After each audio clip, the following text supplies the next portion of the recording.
matagutlo, matagadlaw. Adunay mga panghitabo dito sa kauluhan, panghitabo sa gawa sa atong nasod, ug adunay mga panghitabo dinhi sa atong dapit. Mga panghitabo nga mo'y makapaikag sa katawhan, nga mabinantayon sa lakat ug dagan sa panahon karon. Itanyag ning istasyon DXSR ang 7 o'clock Breakfast News.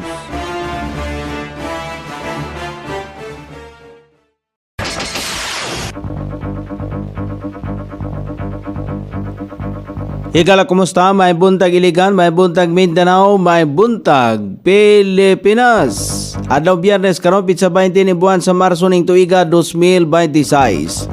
Sangan sa ato station manager Pastor Ruben Sulapas, kini ang inyong ka-isar Kabisaya Nonay B, ang matod sa hanay sa balita karong orasa. Ug karon sa ulang tudling sa itong mga balita, 23 ka usahay survivors bidawat og educational assistance pinagi sa Project Safe. Pagpalig-on sa yakap gamot program Universal Health Care sa Iligan, giplanuhan sa City Health Office og PhilHealth mga gahimo og physical, psychological, sexual og ekonomikanong pagpangabuso pwedeng kasuhan. Sa kauluhan, mga mangingisda sa West Philippine Sea apektado na sa big time oil price hike. Sali Santos og Alcantara lusot sa tulo ka malversation o graft case kalabot sa maanumalyang flood control. Sa gawa sa nasod China, gipasar ang ethnic unity law. Balita sa kinabuhing Kristohanon, ethnic unity law sa China posible makaapekto sa mga minority groups, ilabi na sa mga Kristohanon.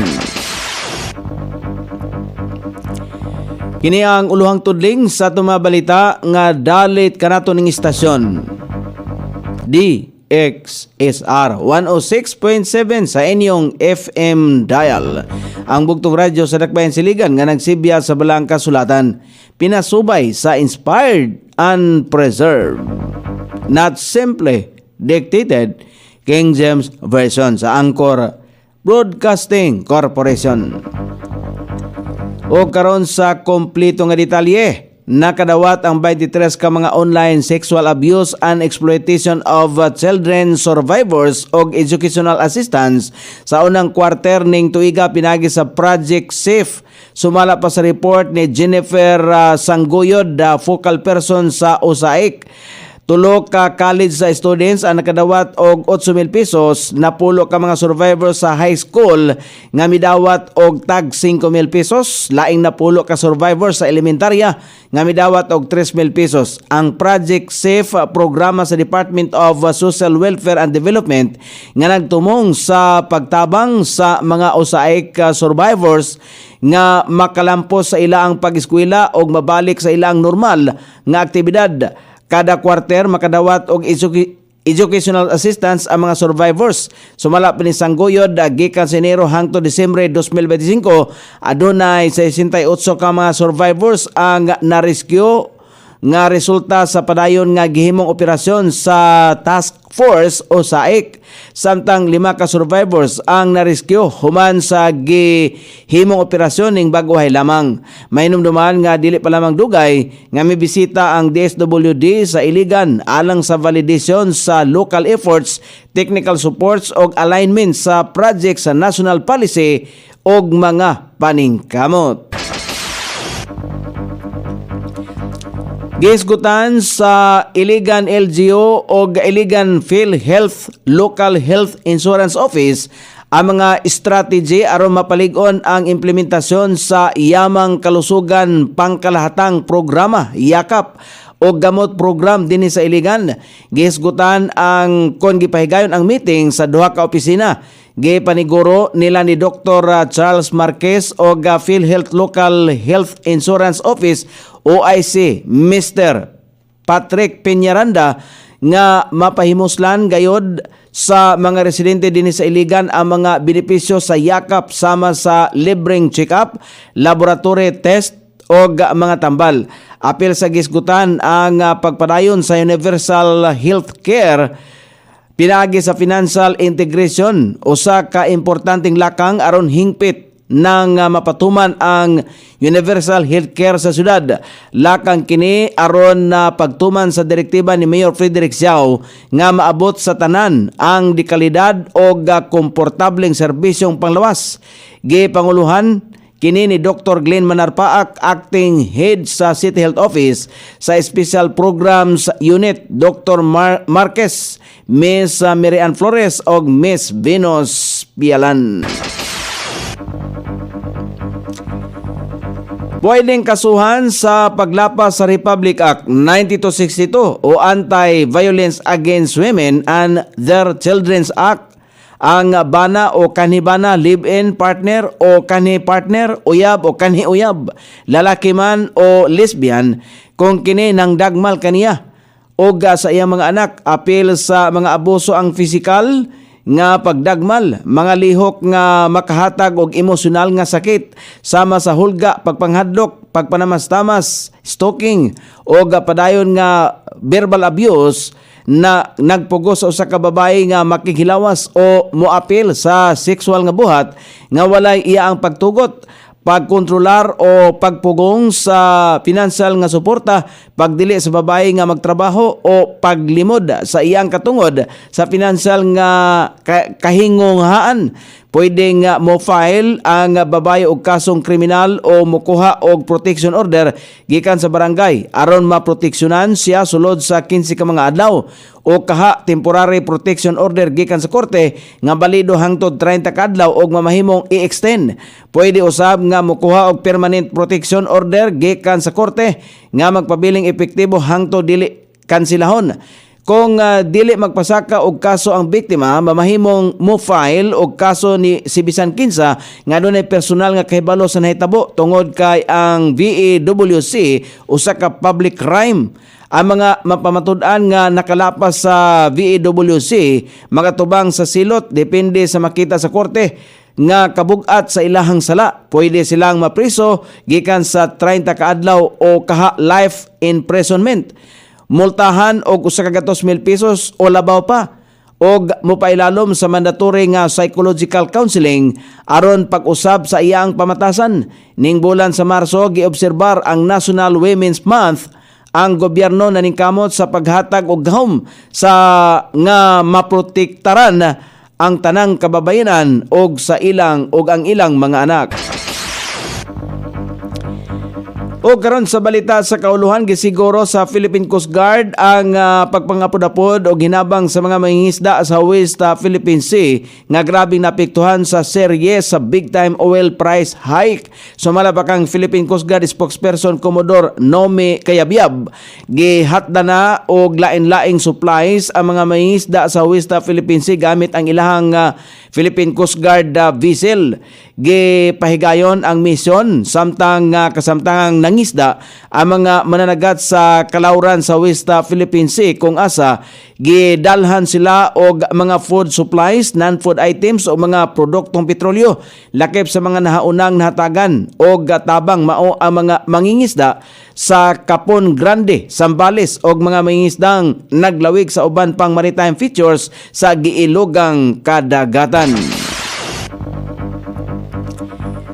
Gitangtang na isip respondent sila si former DPWH Engineer Henry Alcantara o kontratistang si Sally Santos sa tulo ka reklamong malversation nga ilahang giatubang. Sumala pa kang DOJ spokesperson Attorney Polo Martinez kini sa katarungan nga sila ang pagailhon isip state witness sa naasing kaso nga adunay kalabutan sa maanumalyang flood control project.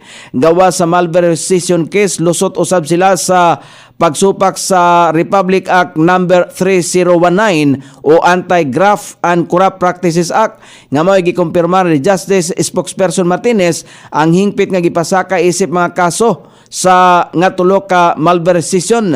Sumala pa nini nga ang mga naasoy mga kaso ang gipasaka niadto pang ika-30 sa Enero o ika-9 o ika-13 sa misunod nga bulan sa Pebrero sa Regional Trial Court sa Bulacan. Apan pinasubay sa resolusyon sa Korte Suprema ang naasoyng mga kasong graft o malversation ang gibalhin sa Quezon City Regional Trial Court. Ang nasangpit nga korte maoy gitudlong special court sa taas nga hukmanan alang sa mga kasong adunay kalabutan sa korupsyon sa flood control. Giladlad usab ni DOJ spokesperson Martinez ang mga kasong napasaka sa korte o nabalik sa Office of the Ombudsman. Nagsumikad ang napasakang kaso sa tulo ka malversation sa maanumalyang flood control project sa Bulacan kung asa nalambigit bisan ang SYMS Construction Trading. Bisan pa man nga dismiss isip respondent sila si Henry Alcantara ug Sally Santos, gikasuhan usab ang mga susamang akusado nga sila si Bryce Hernandez, JP Mendoza, RJ Dumasig ug uban pa. O karon sa balita sa gawas sa nasod, gipasar sa National People's Congress sa nasod sa China ang Ethnic Unity Law isip usa ka opisyal nga balaod. Sa nasong balaod gihimong obligasyon ang pagtudlo sa pinulungang Mandarin. Ang nasong balaod usab ipatuman bisan paman sa Chinese kon Chinese gawas sa nasod aron nga mopatigbabaw ang ethnic unity. Sumala pa sa mga human rights experts nga bisan pa man sa tumong sa nasong balaod posible nga mapugos ang mga minority groups sa paggamit sa Mandarin. Gitawag nga ang naasong balaod nag-auhag sa pagbuhat og forced assimilation ngadto sa tanang mga ethnic groups sa nasod. Balita sa kinabuhing Kristohanon, gipatinaw sa mga human rights groups nga ang Ethnic Unity Law sa nasod sa China isip pamaagi aron nga wagtangon ang mga kultura ug tinuoan sa mga katawhan nga dili uyon sa prinsipyo sa Chinese Communist Party. Tungod dinhi gitan-aw ang balaod nga dili kini mag-auhag og unity kundi pagtangtang sa kultura ug tinuoan sa mga katawhan ilabi na sa minority groups. Padayon gihapon nga ang gobyerno nagpahigayon og crackdown ngadto sa mga kasimbahanan ug mga Kristohanon. Kini nga balaod gitan-aw nga pamaagi aron nga makontrolar ang mga katawhan sa nasod ug ilabi na ang mga Kristohanon. O karon sa kahimtang sa pagbanaban sa dagan sa panahon, northeast monsoon paday makapiktar sa dakong bahin sa Luzon. Easterlies ang makapiktar sa ubang bahin sa nasod nga Pilipino. Ang Batanes, Ilocos Norte, Apayao, Cagayan, Metro Manila, ubang bahin sa Luzon, Visayas ug ingon din sa Mindanao ang makatagamtang paghapon o ginagmay mga pahulan-ulan. Ilabi na panahon sa kapunon, kini epekto sa northeast monsoon, easterlies ug localized thunderstorm. Sukod sa temperatura dinhi sa Dakbayan Siligan, ang kabugnaon ana sa 23 ug ang kainiton mosangko sa 31 degrees sentigrado. Ang adlaw misilang kaganiya sa alas 6:01 ug mosahop unya sa alas 6:07 sa sayong takna sa kagabion. Inyong nabati ang kinatibuk ang hanay sa balita sa alas 7 nga dalit kanato ning estasyon DXSR 106.7 sa inyong FM dial. Ang bugtong radyo nga nagsibya sa balaang kasulatan pinasubay sa Inspired and Preserved, not simply dictated, King James Version. Sangan sa tiksuat sa atong balitang internasyonal o sa kinabuhing Kristohanon Pitjan. Sa balitang lokal, Coney Island, sa ato station manager Pastor Robin Sulapas. Kini ang inyong ka-isar kabisaya Nonoy B. Magpasalamat og moingon, mayong buntag, Iligan.